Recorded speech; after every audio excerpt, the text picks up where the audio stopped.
Hi, thanks very much for joining me on the video blog. I'm Greg Harding, and I'm going to take you through some of the equipment that you use for car rig photography, and some of the photos that you will have seen on previous blogs have been taken with some of this type of equipment. So to start off, I mean whenever you're taking shots of cars and you're applying suckers onto cars, you really need to consider getting the car as clean as you can and making sure there's no grit and no dust on it, because these car mounts, these car suckers, are very, very aggressive, and they stick like crazy to flat surfaces.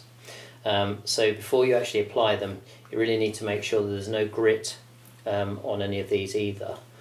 Just go over it with a light cloth and just buff the area that you're going to be applying it to. Any small little bit of grit, I'm sure it won't hurt this, but actually when you come to take when you come to take this off the car, it may push it against the paint and scratch the paint. So if you are actually working for a client that has a particularly impressive car or expensive car that's got a nice paint job on it, he won't be very impressed if you haven't taken the precautions of cleaning everything. So just to go over some of the kit that I've got, there's a couple of rigs that I generally use.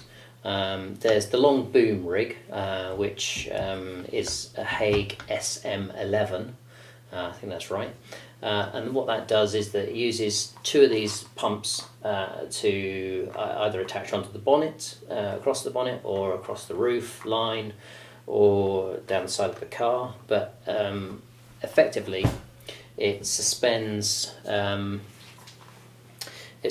boom pole, which is one of these, and this is one of the telescopic ones that they make, and it basically allows you to extend, once this is attached to the bonnet, or one of these is attached to the bonnet, it allows you to extend it past and over the top of the bonnet, so it's out in front, and so you can attach the camera to the end of one of these. And so generally speaking, everything's done upside down, because when you've got the weight, you want the weight of the camera underneath it, so it doesn't move around too much, and you clamp it off. Make sure that, another handy tip really is that if you're doing any sort of car photography, then either use a prime lens, which its focal length isn't going to move, or if you have to use a zoom lens, if that's all you've got, then take some gaffer tape with you. Get it into the right focal length that you're going to require for the shot that you're after, and then gaffer tape it so that it can't move, because whenever you're moving around in a vehicle, there's always a bit of vibration, and you don't want the vibration to be moving either the focus ring or the zoom ring. So once you've got your focus sorted out and your zoom sorted out, lock them off with a bit of gaffer tape. Just a little handy hint. And also, if you are using hoods, hoods and stuff, then make sure they're taped down as well. Everything needs to be locked down as much as you can, because you don't want that coming off when you're driving down the road. Another handy hint, if you are setting your camera up for driving down a motorway, or I would suggest a side road, but even at low speed, the vibration from the boom pole will cause quite a lot of shutter, cause quite a lot of shake, even at, and especially if you're using a slow shutter speed. Okay, so try and get these locked down as sturdy as you can onto the car, so that you minimise the vibration at the end of the pole, because as you can imagine, the camera is quite heavy on the end of that, and it's going to bounce a little bit. Okay, so that's where you want to go. You want to bring the car up to speed and then let it coast. Alright, so bring the car up to speed and then let it coast. Take your foot off the accelerator.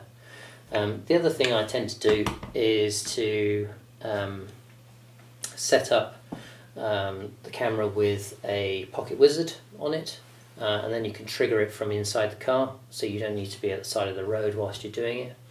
And then you can step out and review the images as once the car's stopped. So some of these clamps are very cool, and they appertain to another. This is Avenger clamps, and they clamp onto little thin poles, and that's these belong to a set of car clamping and car pumps. I think that's SM8 from Hague, and they're available from Hague Camera Supports. And what that does is to clamp onto the side of the vehicle. The boom is really for front and on the top of the roof line, whereas these are to get slightly away from the side of a vehicle. Having used both of them, extensively, I do actually prefer the boom because you can get in front of the vehicle.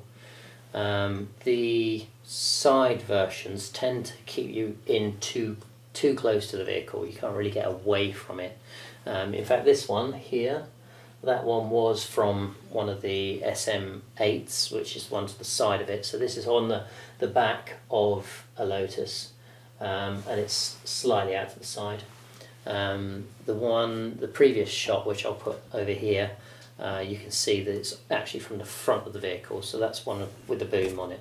So, and the clamps are all made by Manfrotto, so they're absolutely great quality stuff. And these are just sort of two magic clamps that are clamped together, and you can rotate them around and clamp them up and move them up and down the poles as much as you like, just to get that absolutely perfect.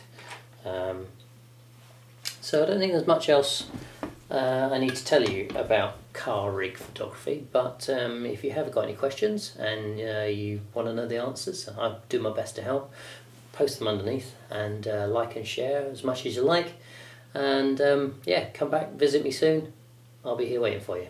Alright, thanks so much for visiting. See you again.